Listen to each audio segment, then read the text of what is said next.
Hello, my name is Jordan, and welcome to the Hidden Cup. This is the first in what I hope to be a series of mini videos exploring the tarot, Eastern mysticism, Native American practices, and a wide range of other esoteric topics. First, a little bit of background. I was a philosophy and religious studies scholar at University of Arkansas, and spirituality was a major part of my life, going way back to my childhood in the evangelical Christian church. My horizons broadened quite a bit in college. I explored all sorts of topics, just really had my eyes open to the possibilities of what the divine can mean.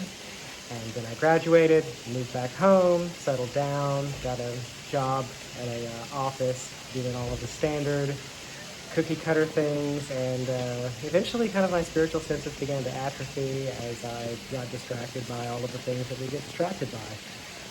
2 years ago, I had a near-death experience, and it forced me to start looking at things differently. I realized that I had not been living the kind of life I wanted to live, and just became aware of how far I had drifted from the path that I had originally wanted to follow.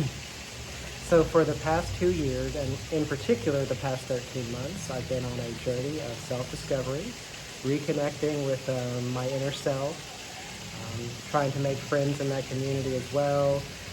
Tarot has been a major part of that journey for me, especially the Heimdall Tarot and the Rider-Waite-Smith, of course, as a classic.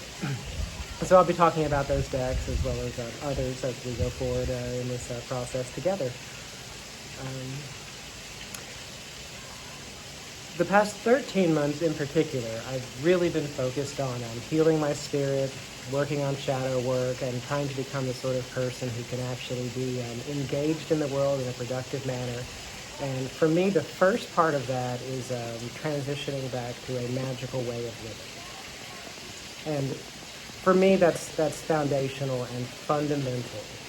As I've realized that the sort of life I've been living has been, very, we'll say conventional, certainly not at all archaic, very routine-based, lots of television, video games, desk job, corporate America, bills, the whole thing, and very little inner work and spiritual development. So what I've realized is the first thing I need to do is rediscover the magic of the world. And as I've been taking steps in that direction, it's amazing how quickly things start to open up. Doing tarot readings, integrating crystals into my lifestyle, spending more time in nature. But really, tarot has been the foundation for this practice for me. Once I started working with tarot again, it was amazing how uncanny the messages have been for me. I first discovered tarot about 20 years ago when I was a teenager, and I had some pretty impressive results, but it was mostly a casual thing that I didn't take too seriously because at the time I was going through an atheism phase. So at most I looked at it as a form of quantum scrying, but more likely just a way of reflecting self-conscious and getting triggers to think about and discover things about yourself. But when I got back into it, I approached it with a completely different mindset. First of all, I believe that God is real, that God permeates all aspects of existence, that spirituality is a fundamental property of being. So when I approached the tarot again this time, it was from a state of openness. And I began by taking a 78-day journey where each day I selected one card to study, to write about, to meditate on. And I repeated this process until I worked my way through the entire deck. I was working with the Heimdall Tarot at this time.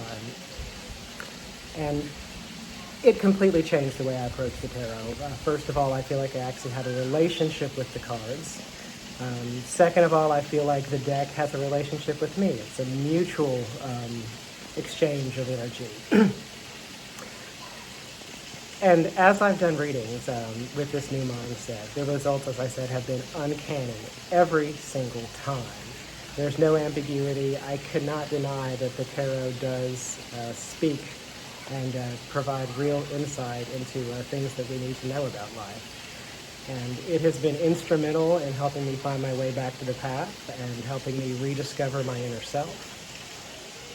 So I've reached a point in the process now where I'm beginning to reach out. Although I know my inner work is going to be never-ending and a part of my life going forward that I'm very excited about. I think I am finally ready to start connecting with other people who are on the path, getting out and actually living physically in the world, and hopefully sharing a little bit of the life that I've been discovering on my own journey with other people who are inclined in that direction. So that's what I'm doing here with you guys. I was kind of hesitant to take this step, but I had a tarot reading from the Venerable Friday Gladheart, where she recommended that I start a vlog where I can share my journey with other people who are on similar paths. So that's what I'm doing here. And as I said, this will be the first of hopefully many videos, and we'll be posting them in the future, and we'll see where the journey goes. So yeah, I'm gonna go ahead and let this go. It looks like some kids are coming up here into this cool old building that I'm in right now. So I'm gonna call this the end of this video, and we'll have new ones coming out soon. Thank you for watching.